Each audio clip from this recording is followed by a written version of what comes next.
Hey guys, this is Scott. We are doing the Spec meeting worksheet.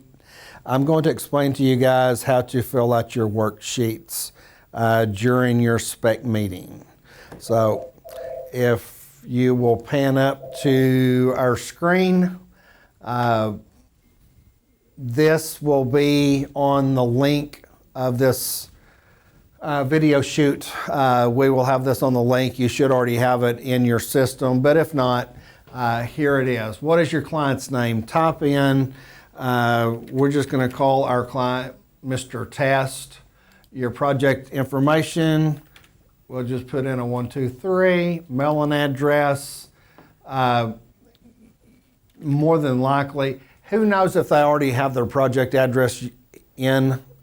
Usually you have to have a 911, so more than likely your project address you do not have yet. So you might have to put in cross streets at that location. Give telephone number, the work cell, other cell. Just put in your information there. It is very important to have all of this information in. I try to get two different phone numbers, one from the Mr. and one from the Mrs. Whatever couple you got, get at least two phone numbers. If you can get two different email addresses, just in case one doesn't work, one doesn't reply back, get two email addresses.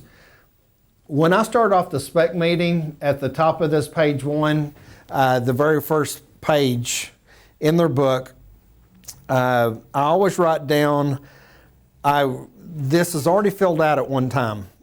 During your estimated budget, this work page is filled out. You need to confirm with them who the lender is going to. The whole purpose of my Spec meeting is to send them to the bank.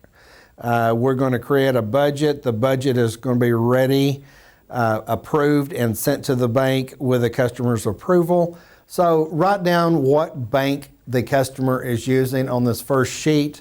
There again, I'm very lucky. I have a bidding coordinator who gathers up the information after I put it in the book, and she sends it out to bids.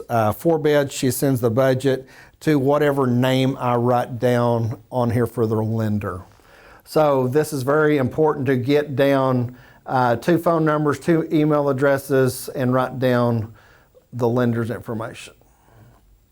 This is just your tabs of all of the papers. We got 53 pages here on this. You can see when I filled out the first sheet, it auto-populates for your project information sheet. During your site visit, you should have most of this information in here. Knowing what city, what county, what your permitting is going to cost you. So you might not be able to fill it out now, but you can get your information and get this put in there. Work to be done by the owner. This is the sweat equity. So this is for your customer, whatever they can do to help save money. Your utility sheet on your utilities. Do you need a site plan? Most homes that are built in the city is going to need a plot plan. You have to have your setbacks. There has to be easements. So a lot of the places in the cities has to have a site plan. Going back to your site visit, all of this information is on the site visit. Are you going to run underground, overhead? Is there a transformer? Does the transformer need to be set? So fill out whatever information they need. If it's underground, overhead, the connection fee, depending on how far they're running. And here is, you remember at the site visit, owner to check. So the owner will check for the connection fee. Is natural gas available? Do they want natural gas? If they want some type of LP, then you'll have to do propane if gas isn't available, or is it going to be all electric? Your water, is it a public water supply? Is there your meter charge Are you going to have to do a well? Is it going to be a shallow well, deep well? You should know what your drilling cost is. You've already got that information. The pressure tank for your well, is it going to set inside, outside? Is it going to set in the garage? Your sewer line, distance from house to sewer stub. There again, you know your setback. You should have your easements. You should know how far away it's going to be. Approximate depth, you should be able to calculate that out. Is it going to go up? Is it going to go down? Do you need a grinder pump or riser pump? Whatever is applicable, please fill in every bit of information that you possibly can. Need a copy of the approved septic design to determine the exact cost. There again, we're creating a budget where this isn't exact science we're just giving an average. Is it gravity? Is it going to be a mound? Is it a lift station with a pump? Is it going to have aerobic, leach lines, number of bedrooms? We're not the DEQ. The DEQ gets involved going off of the bedrooms, and how many closets is in rooms will determine, yes, this is a bedroom or it can be capable of it. Does not go off of bathrooms for your lateral lines or your water nozzles.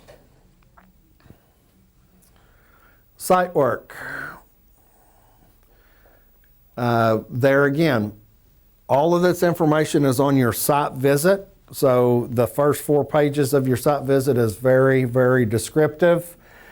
Clearing, how much is that dozer guy, backhoe excavator going to charge to do the clearing, to build the pad?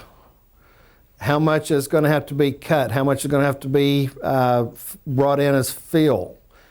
Can you burn it? Do you have to get a permit to burn it? Know your city, know your counties. Hauling, pad prep, there's your pad prep.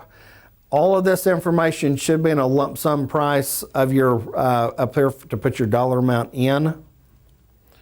Pad prep, hopefully it is going to be dry. Fill needed. Your dirt contractor should be able to let you know how much fill it's going to take. You know your driveway approximate length. They have an idea where they want the house setting. If you're out in the county, if you're in the city, there's going to be a setback on it. It's going to dictate on where you're going to set the house at. Your width, if you're in the city, it's going to require the certain width. Wet, dry, typical, what is the ground at this point? Finished surface, gravel, asphalt, concrete. How much of a gravel base do you have to put in? Do you need to put a filter fabric down? That's to keep the sediments, the grass, the saplings from growing through and coming up in your driveway. Foundation. Do you know your types of foundations? Are we doing a basement? Yes or no? Are we going to build this house with a footing and stem wall? Are we going to do a pier and beam? Are we going to do a monolithic? Are we going to do a post-tension cable? Hopefully you know your differences. Your footing. You're going to do a 16 by 18. I know up north your freeze line's deeper. Adjust accordingly. Your stem wall. How tall of a stem wall do you need? How much fill are you doing? Will a 2 by 12 be applicable? Right here for your floor forms. Monolithic. There's some people that doesn't know what a monolithic is. Monolithic means one. That's a one-time pour where your footings, your stem wall, and your slab is poured at the same time. You don't have any cold joints, which makes your concrete stronger. You do a footing, and then you stop. Then you come in and do your stem wall, pour your stem wall, then you stop, and then you pour your slab. You've created 2 cold joints. Cold joints, some places you have to, but cold joints is a weak joint. because the concrete's not tied together. You pin it with rebar to keep it from moving, but you still have cold joints. Floor, are you going to put 4 inches of sand fill in? Or are we doing a wood floor with a crawl space? Wood floor with a crawl space goes back up here to your pier and beam. Then you got to put your brick ledge in there. So know your different types of foundations, what you need to put in there. Lumber package. Are we building a rambler house?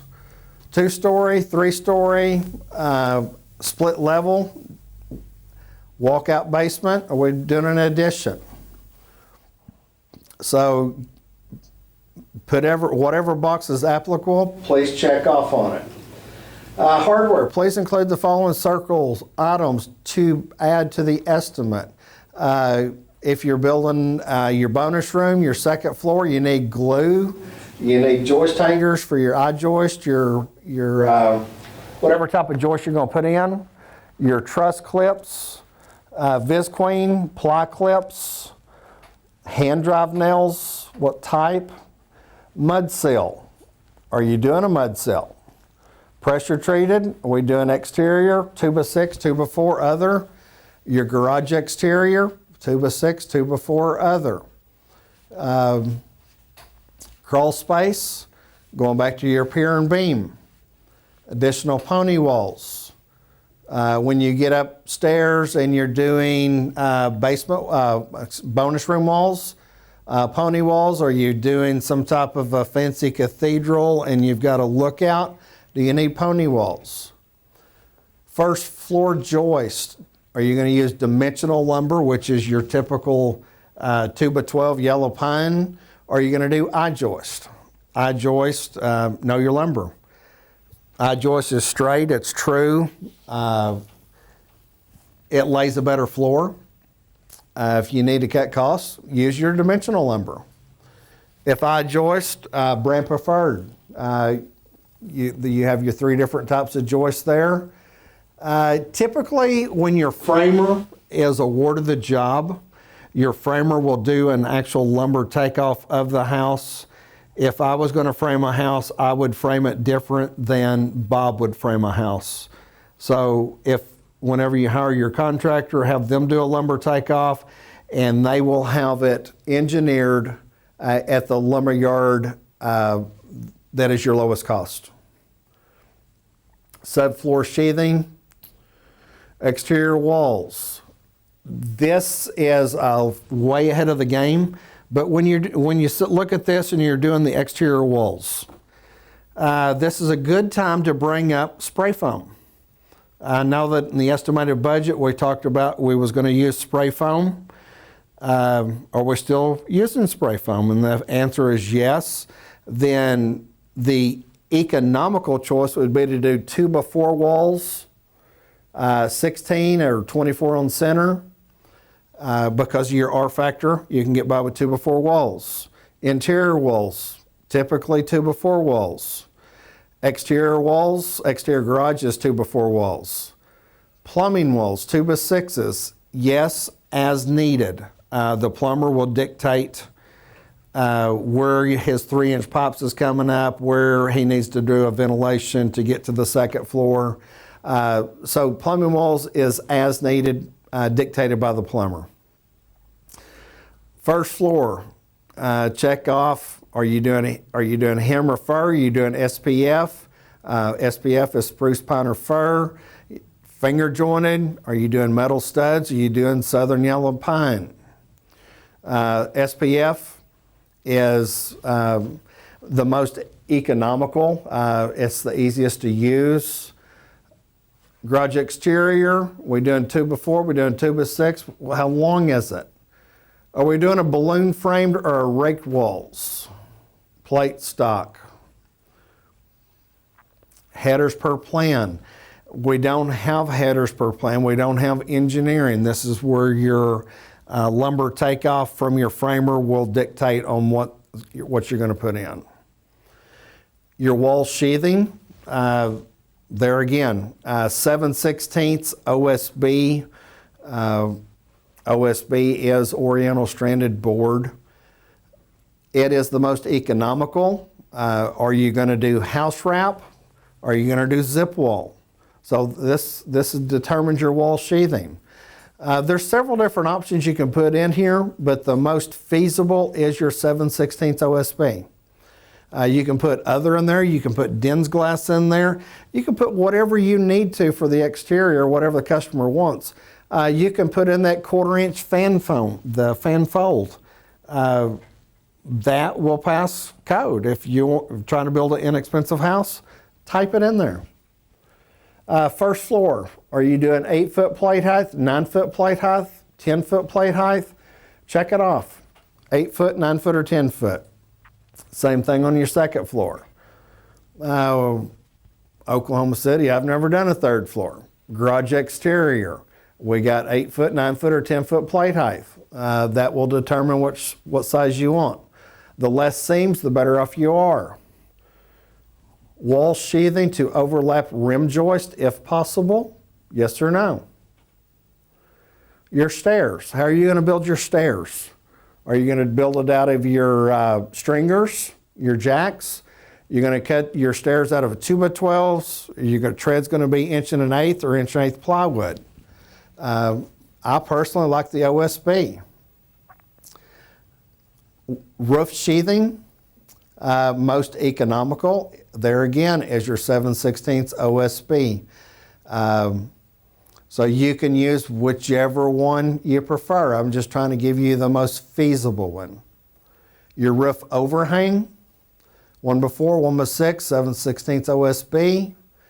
Typically I put in 7/16 OSB. Enclosed soffits. As far as enclosed soffits, go back again.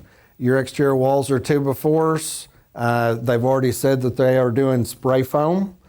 So if I'm doing spray foam, am I doing enclosed soffits? Yes, I still need enclosed soffits. Your soffit still has to ventilate whether you're closing up the roof and the walls together to create an envelope. Your little bitty overhang, that little triangle, does not have ventilation. It builds up heat. You do need soffits in there. Fascia, that's behind your gutters. Your fascia is typically, this is a smooth-sided cedar, the smooth one side. You have primed spruce, you have other. The standard here in Oklahoma City is prime trim. There again, there's your cedar, the S1S 2E. You got prime spruce, you got others. I usually put in prime trim. Shake molding, that's your drip edge, yes or no? Garage door wrap. When you're wrapping the outside of your garage, that little 2x6 or 2x8, is it going to be cedar? It's going to be prime spruce? It's going to be other. Everything you need to put in here. Arch top. Are you doing an arch top in your garage door? Roof trusses. If you got a simple roof, do roof trusses. It's quicker. It's a little bit more expensive. It depends on what the customer's needing, how quick it needs to be done. Wintertime, if it's just a shotgun house, throw trusses up, or you and a helper can build that house. Bird blocks. Bird blocks, figure all spaces for vented blocks. Are you doing open soffit? If you're doing open soffit, are you doing spaces for vented blocks? I need a truss layout with my estimate. No, I don't need a truss layout. Framing labor. When you go back and look at your house that you're doing, look at your first floor, look at your plate height, look at your vaulted ceilings, look at your tray ceilings, look at your stairs, look at your second floor. If you have a second floor, look at your bonus, unfinished bonus, look at your roof. How cut up is your roof? Know your market so you know on this framing labor if you can put in $2.90 a foot or if it's a cut up monster, you need to put in there for $6 a foot. You got to know your market. Over time, you will be able to get this, and you will be right on the mark with that number. A simple standard house here in Oklahoma City, I can easily do one for $295. Then you start getting into complications. Talk with your framers, get a good guesstimate of what they're going to charge, and put your number in. This is per square foot when you put this number in. Roofing. Roofing material supplier. Usually right here, right next to the spec description, I've got samples in my spec room. I will write down Tamco, Malarkey, Owens Corning, Grand Manor, whatever the customer is wanting. The more options you give, the more bids you receive back. Are we doing a 20-year shingle? Are we doing a 30-year shingle, 40-year shingle, 50-year shingle? 30-year architectural? Are we going to do a 40-year impact resistant? Are we doing a Grand Manor?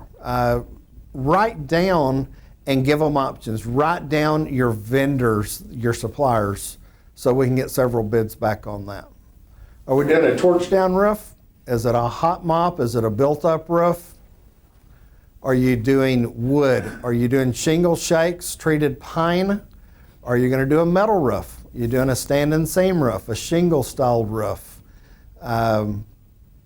Write down Matterhorn if that's what you're doing for a shingle-style rubber composited metal roof. Tile, are you going to do a ceramic? Are you doing the barrel tile, a cement tile? Venting, going back to your spray foam. You don't need these vents if you're doing spray foam. If you're not doing spray foam, if you're doing blown in, if you're doing bat, you need to vent it.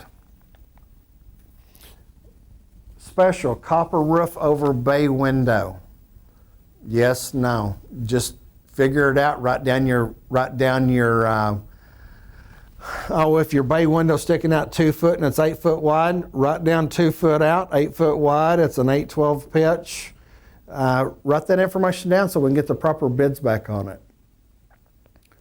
Windows, window supplier.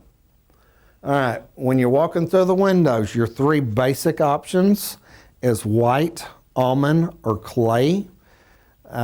If you can start off with that and they pick one of them 3, you're great. You know your prices of them windows. If they decide that they want a red window with almond interior, then you know you just bumped up your price on average 30%.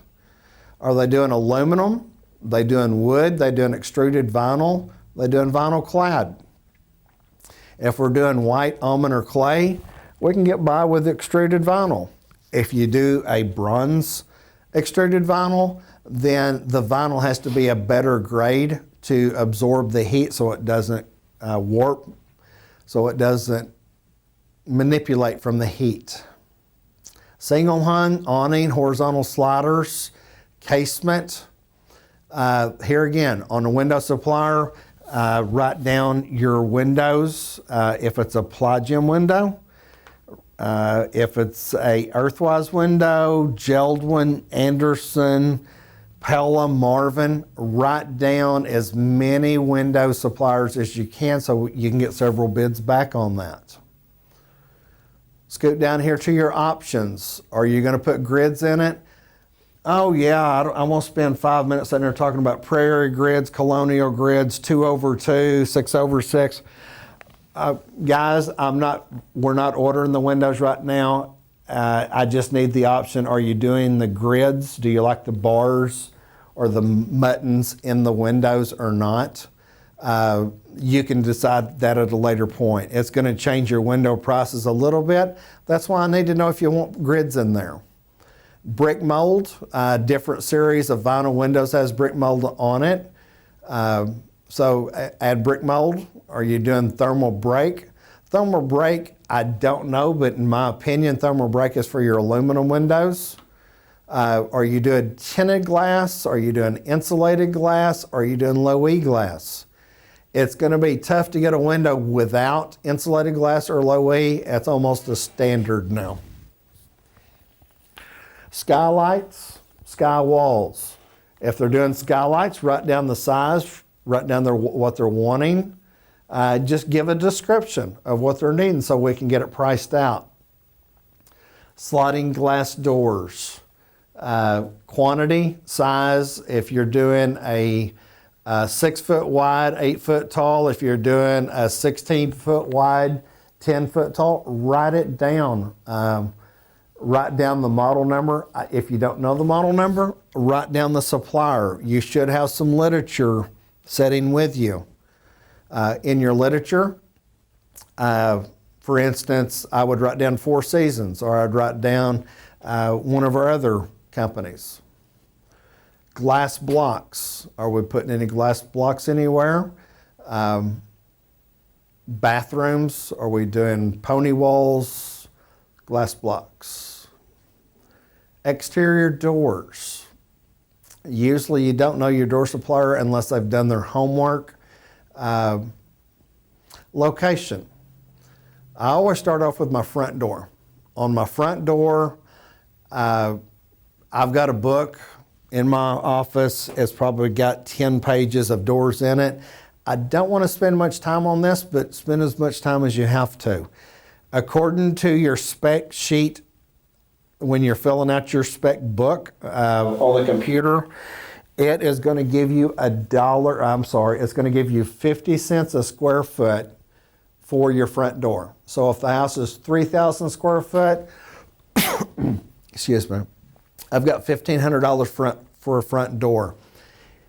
So you ask the customer, is $1,500 going to cover this 3080 door with 2 side lights and a transom? Obviously, it's probably not. So you have to change your numbers, and when you do, make sure you change your number on your worksheet. Then you go around the house. Your back door, your garage door, the master bedroom door. You go through there and you write down your location. Is it going to be a wood solid core, fiberglass, metal, other? Try to give as much description as you can. It would be awesome if you had a SKU number, a model number to write down in here. Most of the time you don't. You're giving them an allowance. If they're doing if they're going to do a metal door, if this is their back door, let's type in back door. We're going to do a metal door. It's not going to have side lights. It's going to have glass in the door.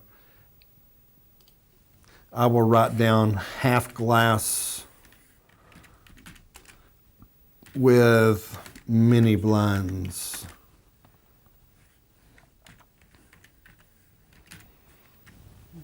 So I'll have that in there, and the door is a 6'8" by 3.0. So if I put that in there, that gives a good description of what that door is, and you should know that a metal half glass with mini blinds is going to be X amount of dollars. I know that's high, but I'm just showing you that's what I put in there for that. You compose your numbers off to the side, come all the way down, and you've got all of your doors in here. So on your front door, I gave you $1,500.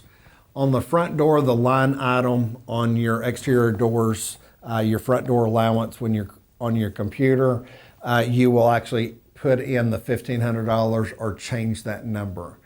All of these other numbers is the line item right above that for all other doors, all other exterior doors. So your 500, 700, 1,000, you got $1,220 on your other exterior doors. That's what you need to put in.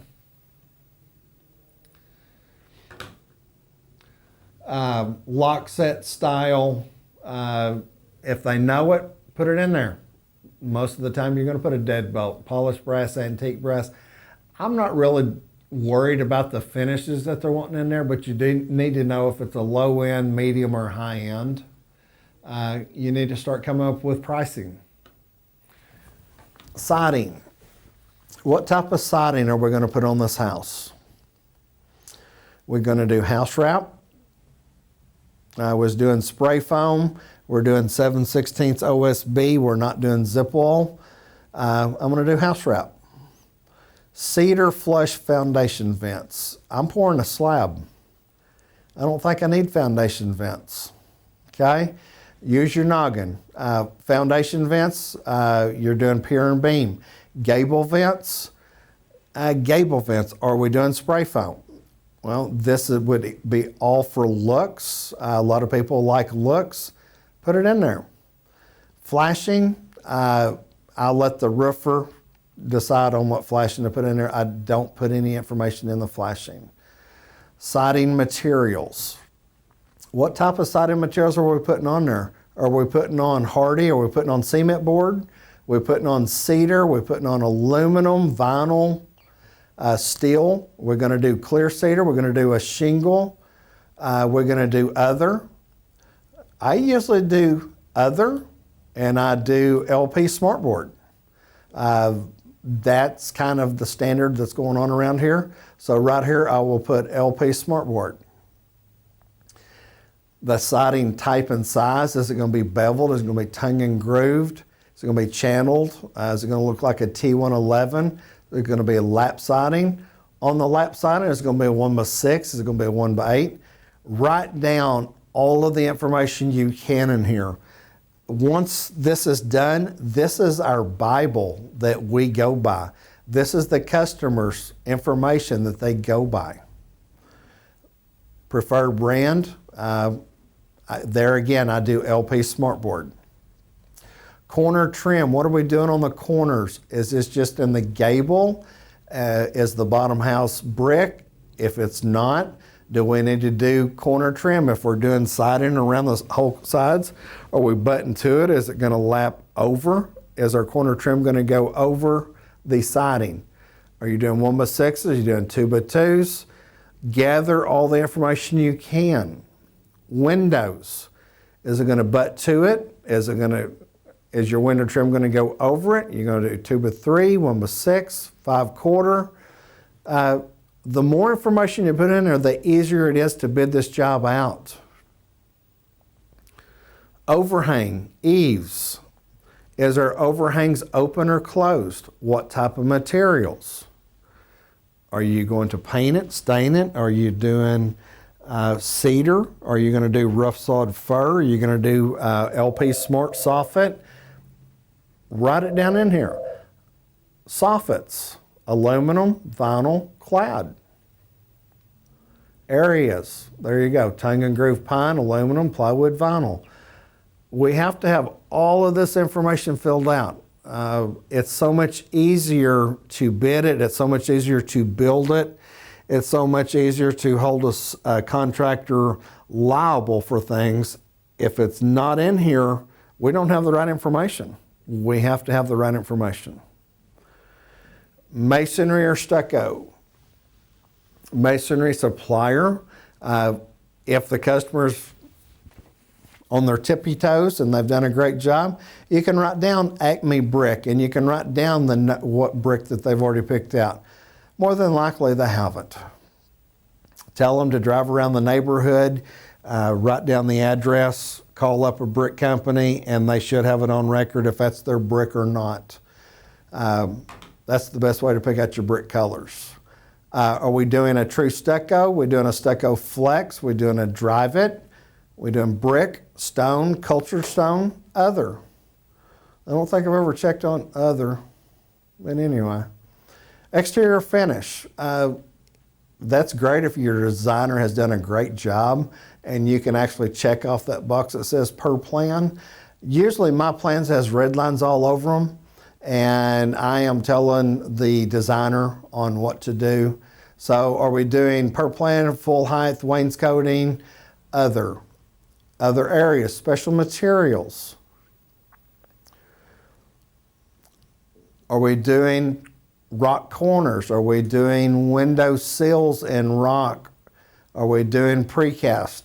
What's the chimney going to be made out of?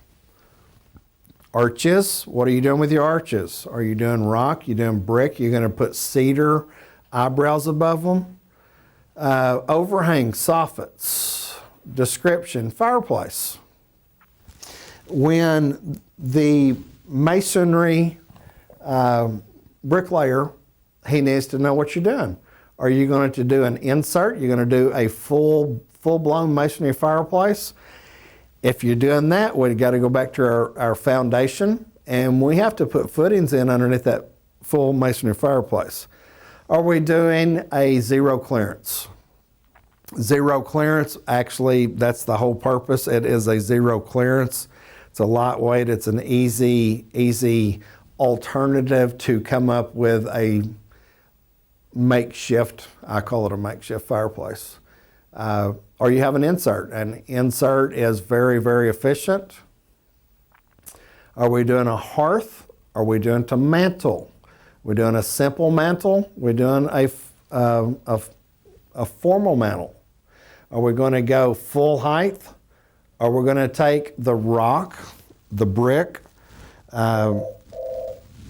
whatever finish that you need for your surround, you need to put the information on here. If your hearth, are you going to do a flush hearth?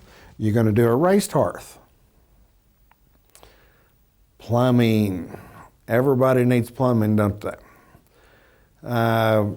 Usually we have a well, we don't do a pressure reducing, so I would check off no. Don't have a service line. When you're doing your plumbing fixtures, allowances, you're giving them, here in the city, I don't know about other places, $1 a square foot of the living space. So 3,000 square foot house, they have $3,000 to buy their toilets, their faucets. The bathtubs, our contractors here in Oklahoma City, they include that unless it's a special. There's your shower valve, special tub on your, when you was filling out your worksheet, or when you do fill out your worksheet, you will actually have a place for your Whirlpool tub allowance, and it's usually at $1,500.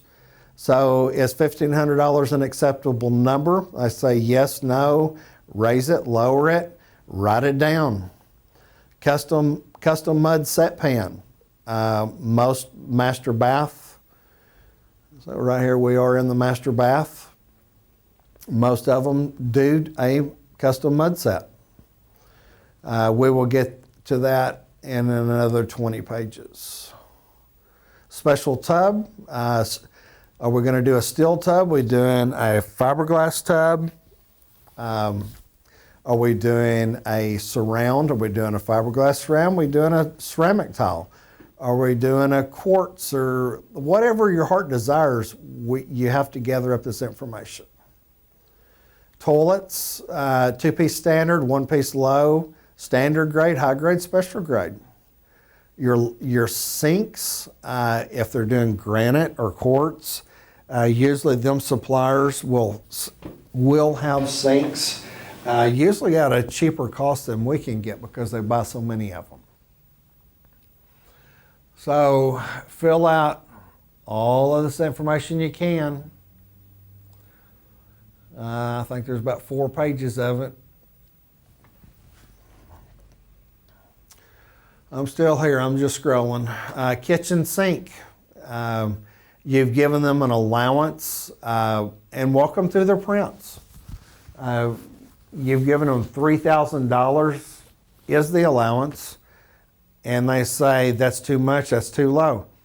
Get on the floor plan and walk them through the prints. Sit there and say a kitchen sink, how much? You know the average price of kitchen sinks. Start adding it up. Count up all of your faucets. Then you have a prep sink, you got an Insta, you got a garbage disposal, do you have an ice maker? Your laundry, or you have to put in all your laundry faucets. How many outside hose bibs are you putting in? I don't care about the location of them at this point. I just need to know how many that you would like. Are you doing a recirculating system? Gas piping, if done by plumber. So I tell the customer, I'll say, excuse me, but I'm going to repeat myself probably 20 times for the duration of this meeting. And I'm going to start off right now. Gas pipe. What are we going to do in the kitchen? Are we going to run gas to the range, wall oven, cooktop, fireplaces, barbecue, gas water heater, clothes dryer? I don't see generator on there, but I would put generator on there. Furnace. Walk them through and check it off. Right there, put your notes, whatever other amenities that they need gas ran to. Metal fireplaces. We kind of went over this earlier when we was in the masonry. Fireplace supplier, don't really have to have a name here. I've got a 2-page book and it's got gas fireplaces, direct vent, indirect, wood burning, and it has a list of installation with the prices. Put your number in there. Fireplace location, if they got 2 fireplaces, we're doing a 0 clearance with a log lighter. If we're doing a log lighter, remember back over here on the gas piping, fireplaces, we got to check that off. Okay? Raised hearth, flush hearth, formal mantle, simple mantle. Then there's another location for another fireplace if you need it. Heat and air. Okay, we're doing spray foam. If we're doing spray foam and the unit is set in an enclosed location, we have to get over here to the efficiency rating. If you are doing, it depends on what your code is. You can get by with an 80% efficient gas force furnace in your attic. If you build a room around it, if you completely enclose that room, find out from your local codes on what you can do on your heating and air. Are we doing gas? Are we doing LP or propane? Are we doing electric? Are we doing electric with a heat pump? Are we doing oil forced air system? We're going to do hydronics. We're going to do solar. If we are going to do spray foam, if we're going to do spray foam, we need to come down here and put in either fresh air ventilation or an energy recovery ventilator. We got to get, that's everyone's different opinion, but I always put that in my spray foam homes. Here again, I'm sorry, but I'm going to repeat myself. Gas piping, furnace, water heater, range cooktop, fireplaces, dryer, barbecue. Water heater, natural gas, propane, electric. Tankless. So right there where it says specialty, right in tankless if you're doing a tankless. Are we going to vent only all of the fans? Is the customer going to supply the fans? Or do you want the heat and air guys to provide and vent all of the fans? We're doing basic fans. We're doing super quiet fans. Other venting. Are we venting the dryer? Are we venting the range hood? Are we venting the downdraft? Are we doing an air filtration system? Other air filtration. Do we need to put a humidifier? Air conditioner? Electrical. All right. Going back to your site visit, you know that if you're going to be underground, overhead, do you need a temp pole? If it's a basic house, we're good at 200 amps. If it's a big old fancy house, do we need 400 amps? Outlet switches and lights per plan. That's great if you got a designer that draws you an electrical plan. Most of the time, Right here where it says electrical supplier, I write per code. All electricians will wire the house to code. Once the electrician gets hired, they will go to the job site. They'll walk it through with the customer. At that point, he will give them a hard bid on exactly what the customer's wanting. Sit here and check off every one of these boxes. Cooktop. I'm sorry, I'm repeating myself again. Did you want gas to that cooktop or the dryer, the water heater? Like I said, I'm sorry, I'm going to repeat myself several times. And here again, I think I've done it 3 times now. Fill out all of this information. This is what the electrician's bids off of. Low voltage. Are we doing cable TV? Are we doing telephone? Are we doing alarm? Do we need doing a communication bundle? Right here on the alarm, I kind of say if you're going to do an alarm system, go sign you a 2-year contract with your local alarm company, and they'll come out and they'll pre-wire it for free. Vendor to supply all materials and labor to install the following. Write down whatever information you need. We have to get this out for bids. Insulation. Know your market, know where you're located. Here in Oklahoma, R19 is your walls. Your ceilings are R38. This form is bad right there where it says Taylor foam. It should say spray foam. So on the walls, I check this box. I take out the T and I put an S. Ceilings, I do spray foam. Caulk and foam house, it's a sealant package. It's about $250. I usually put yes. Ask your customers. Tyvek, we're doing a house wrap around the house. Are we going to do any soundproofing? Bonus room, are we doing anything between the first floor and second floor? Are we doing stuff between the master bath and the living room? If you got to put soundproofing in, they have to know, figure up your footage so you can get it priced out.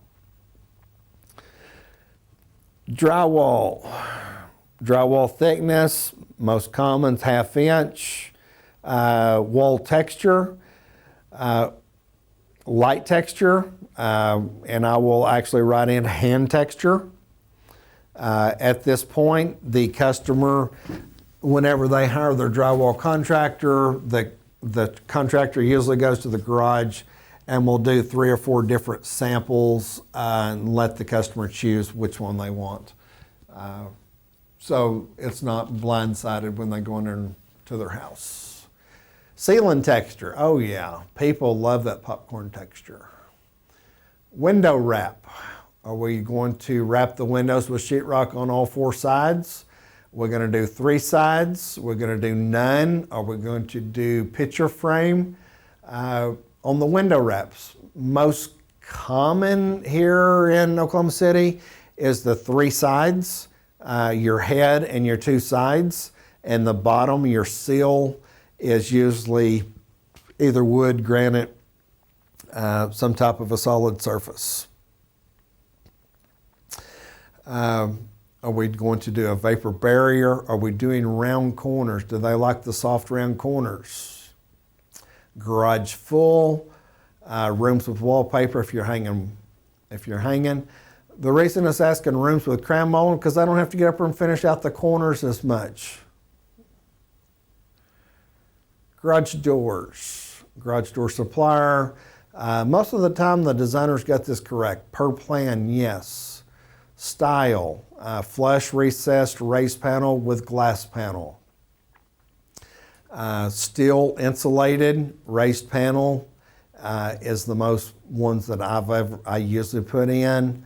Number of garage door openers. I've got a price sheet. I usually pull it out. I've got 4 samples in my office of the garage doors. I kind of give an idea of what the customer is going to do.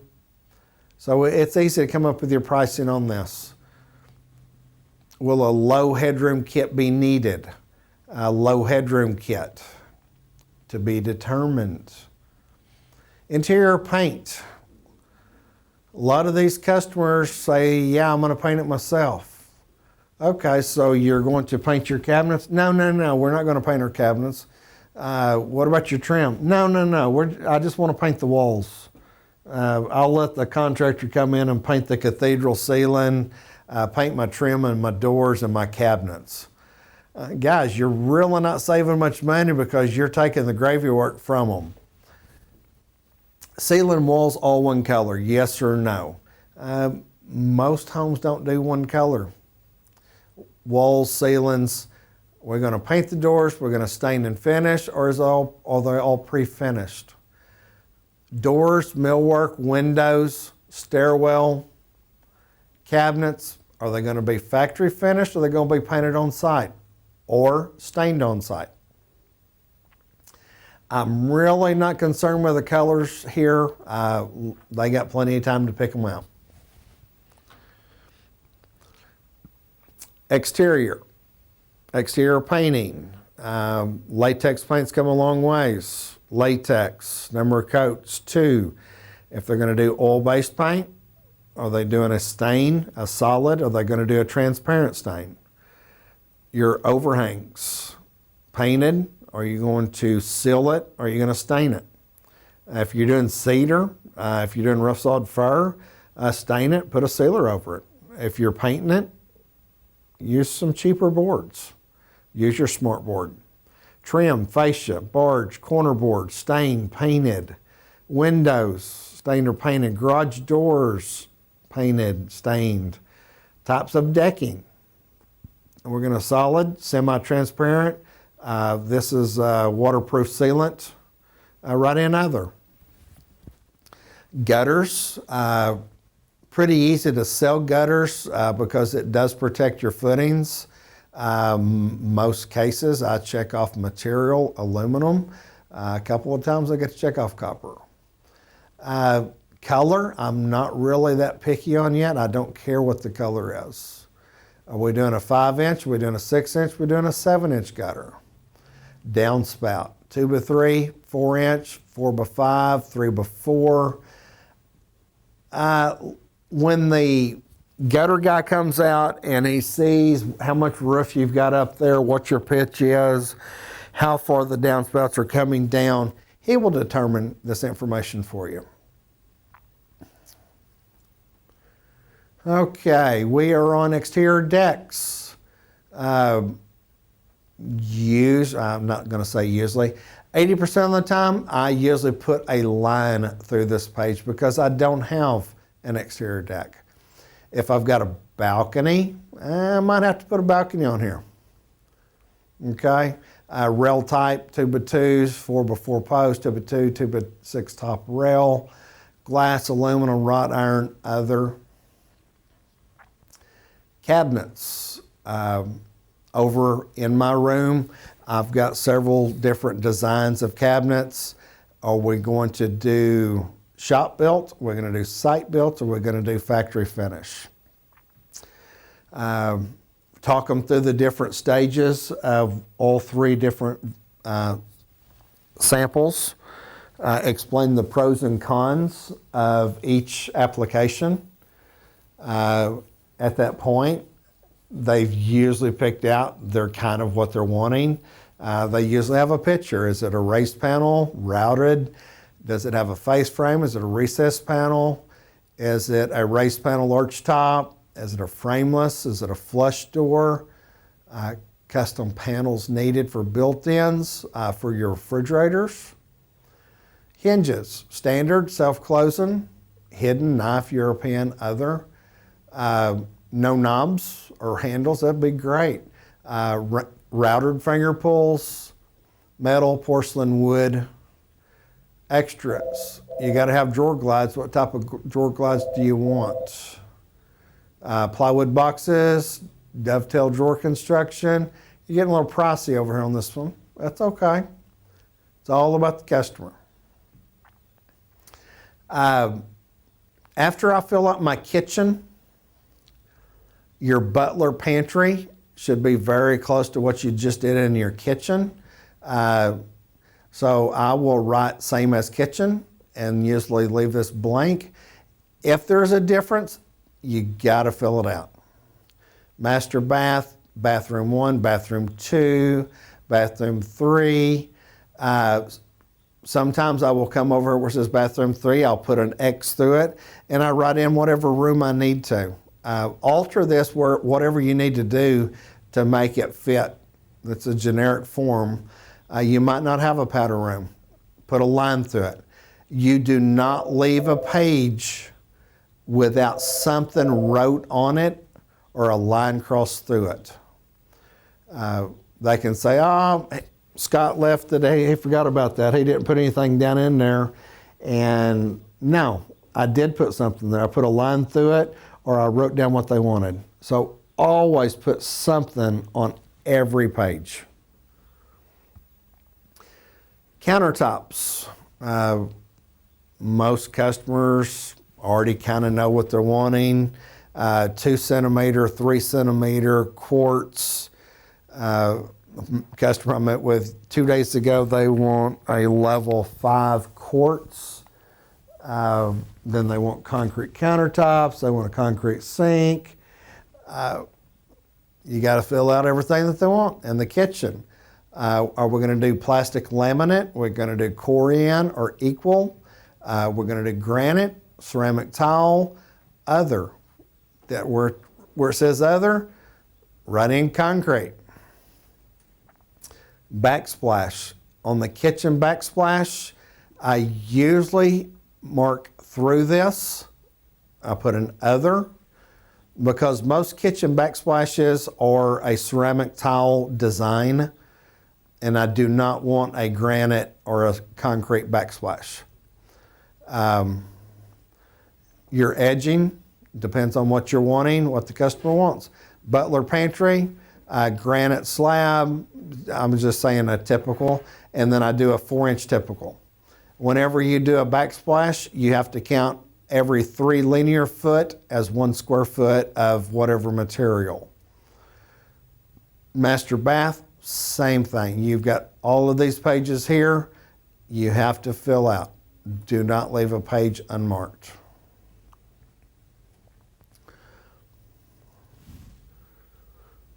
All right, walks and patios. Concrete supplier or vendor to supply materials and labor to install the following. Entry porch, your front porch. Write down 10 by 10, 20 by 20, whatever it is, per plan. Smooth, stamped, broom, exposed aggregate. Walkways. You remember when you walked them up to the house and they got out and they was standing on their garage apron? You're a guest. I want you to walk me to your front door. Usually you got a sidewalk. Sometimes you have a sidewalk going to your back porch. So figure up all your walkways. Here's your back porch, your patio. Figure up your square footage, write it down. Here's your garage apron. There's your driveway. Down here where it says pavers or other details, I will write AC pad and put in my 16-foot per air conditioner. So I've got all of my concrete. This is covered and uncovered. You have to have all of your information down so they can bid it. Trim materials. All right, what type of doors do you want? Are we going to do a recessed panel, raised panel, solid core, evolution core, pre-finished, number of panels. Guys, if they're going to do a MDF, come over here to your MDF. 2-panel V-grooved arch top, paint grade MDF. I don't care if it's a 2-panel or a 4-panel or a 6-panel, they're all going to be relatively the same price. You remember this is their entry-level doors. If you're going something above what I just said, around that $70 a door range, then it has been an upgrade. Are we doing on your door material? Is it going to be fir, hemlock, mahogany, pine, oak, other? There's always another box right there to write in whatever you need to. Are we doing 6'8" tall door, 7 foot, 8 foot tall? Are we doing a slip jamb? Are we going to do a fixed jamb? Jamb materials, are we painting it or are we staining it? If we're painting it, finger joint. If we're staining it, are we going to do fir, mahogany, pine, hemlock, birch, oak, other? Lock set, style, quantity. You should have a rough idea what kind of price that you're doing. You have to count your doors up so you'll know your quantity. Grade, standard, medium, high. Millwork. Have every one of these samples sitting there next to you. So when you get to this point, you've got everything here. We're doing 2 1/4, 3 1/4, 4 1/4, 5 1/4. What size trim are we doing? Are we doing paint grade? Are we going to do finger joint or MDF? Or we're going to do stain grade? Primed, raw, stain grade. Are we going to do pre-finished? Here's your door and window casing. Same thing, 2 1/4, 3 1/4, 4 1/4. Other blocks, rosettes, fluted, whatever they're wanting, that's what you need to write in here. Crown molding. I want crown molding in my great room, my dining room. Okay, I'll write great room and dining room. And then you count up your linear footage in that great room and dining room. Crown molding, I'm going to put in 5 1/4 inch crown. Shadow boxes and chair rails. Are we doing any? Put it on there. I want chair rail in my dining room. I want a wainscoting in my dining room. Write down all the information. You have to have all this stuff so you can bid it. What kind of niches are we doing? We got columns, we got medallions. Stair parts and railings. Good luck if you got it per plan. Open tread, closed tread, over the post, post to post, newel post, wood, wrought iron. What type of handrail are we doing? Are we doing quarter tread, full tread? What are we doing? Write it all down. Finished carpentry. You know, it was going to hurt a customer's feelings if you sat there and check that average box. I always check above average. If it's a very, very high-end house, then yes, come over here. But never treat a customer as average. I always call them above average. Main floor, write down your square footage. Second floor, basement, garage, other. General description of window style materials. Are you doing mitered corners? Are you doing head over sides? You need liners. You need parting board, overhead casing. You're doing a sill and apron only. Drywall 3 sides. Remember I talked to you about that on the drywall earlier. Are you going to do rosettes? You're going to do your fluted boards. Are you doing a head casing with crown molding? We're doing a picture frame only. Going back to your drywall, picture frame only, you're doing drywall 3 sides. Door trim style, mitered corners, same thing. It gives the trim carpenter something to bid off of. Bypassing and bifold doors, half jamb, drywall, full wrapped openings, cabinets. This is for your trim carpenter. Does he need to do all this? Whatever the trim carpenter needs to bid, this is what you need to fill out. Baseboards, I usually check off both of these. I'm not going to dictate for the contractor on what to do. Rod and shelf in your shelving. Are you going to do coated wire? Are you going to do melamine? 5 shelf pantry. Notes. Put your notes in there. Crown molding. Which rooms? Great room. Write it down. Chair rail, wainscoting, shadow boxes. Do we need to figure towel bars for the trim carpenter to install? Are we going to wrap beams? Write it down. Does he need to install the lock sets and deadbolts? We're going to do a formal mantle, a simple mantle. Write down the mantles. Okay, go ahead. Anytime you're Okay, guys, we are on flooring. On your flooring sheet, you need to calculate out your hardwood, your vinyl, your carpet, your tile. You need to come up with your square footage. So fill out all of the information that is there. Every room, you got to come up with a count, and your count better total or exceed 5% of your flooring. You have excess waste. Ceramic tile and glass block. That master bath that we talked about earlier is usually a mud set shower. It's a custom shower. For instance, if your shower is a 4 foot by 5 foot shower, you are going to put down 20 square feet of mud pack. Let's click on that right there, tile size, and I'm going to put in 20 square feet. Okay, on your custom shower, if we have a 4 foot wall, a 5 foot wall, a 4 foot wall, a 5 foot wall, you have to have a way to get in your shower. So typically you have a glass wall.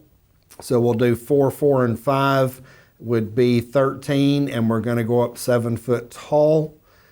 We have a 9 foot ceiling. Shower usually goes up 7 foot tall. If it's a real pretty shower, take it all the way to the ceiling, and also tile your ceiling. So we've got 13 times 7. 13 times 7 would be 91 square feet. Then if we want to tile our ceiling, we will go back and we'll add 20 feet to that. So we'll be, let's just say we've got 112 square feet. Okay.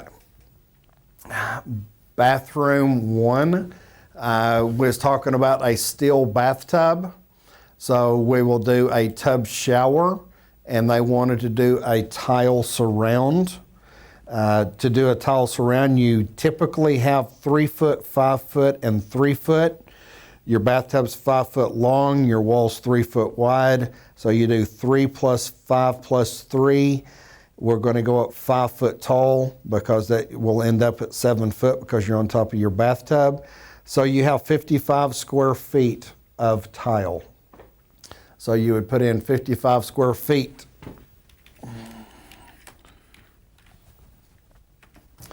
I said this earlier, everything that you're writing down in this book, like I said, is your Bible. Once the customer leaves, if you're not comfortable with coming up with a budget in front of the customer, and usually it takes you several times to get the information correct. Once the customer leaves, you've got everything written down in the book, everything that they wanted. Once you become familiar with this program, you can fill out the work spreadsheet. I usually send the customers to lunch and I implement most of these numbers. They come back, I've got their budget built. We scroll down the bottom, there's their final number, and then we can either turn things backwards or move forward. Like I said, by the end of the day, I'm ready to send the customer to the bank. So the more information you can put in, and it takes time. It's like riding a bicycle. The first time you get on it, you're not perfect, but, and I'm still not perfect. I've been doing this for almost a year now. Every day you learn different things, you learn different ideas, different shortcuts, different techniques. It just takes time. A soaking tub deck on that Whirlpool tub that they're going to put in, does it going to have cabinet doors on the front of it? Is the trim carpenter going to have to build the deck? Or we're going to tile the deck? Or we're going to do granite on the deck? What are we doing? All of this information needs to go in. Wall tile for that powder room, accent tiles. Glass block shower enclosure. Write down your square footage, write down the location. Gates, columns, fencing, and landscaping. By this time in the budget, the customer has already pretty much maxed out what he's doing. It's very seldom I continue writing anything down. If you're needing a fence put in, then right here, are you going to design it? Are they going to wood, chain link, vinyl, iron? If you do the fence, you need gates. On the driveway, do they want a gate on the front? Do they want columns on that gate? Write down whatever information that customer is asking you to do. Landscaping notes. Some HOAs requires you to put in 3-inch trees, 5 3-inch trees in the front with 20-inch-and-a-halves. So you have to know what your HOA is requiring you to put in. Wrought iron, that fancy staircase going up. Are we going to put a handrail on it? Balusters, your newels, gates, fence, detail. There again, wrought iron can go inside, it can go outside, it can go wherever you need it to, but you have to write it down to get bids. Appliances. Your appliances is figured $1.50 a square foot off of your living space. We've been talking about a 3,000 square foot house. We will have $4,500 to buy appliances. Customer says, oh my gosh, that's too much. That's not enough. Well, I'm not buying the appliances, but what I'm going to do is I'm going to sit here and say, all right, guys, let's count it up. How much are we going to spend on the oven? Cooktop, range. Walk them through all of this, everything. Usually when you're building a new home, when you go to buy a new home, a refrigerator, a clothes dryer, and a clothes washer is not included. This is the customer's budget. If they want it, put it in there. Okay? That's it, guys. We've got all of the information put into the worksheets. It is time to implement it and put it onto your spreadsheet. We will continue that in another meeting. Hopefully I was, I know it wasn't entertaining, but hopefully it was informative, instrumental. Guys, I appreciate your time. Hopefully you learned a lot from me. Thank you.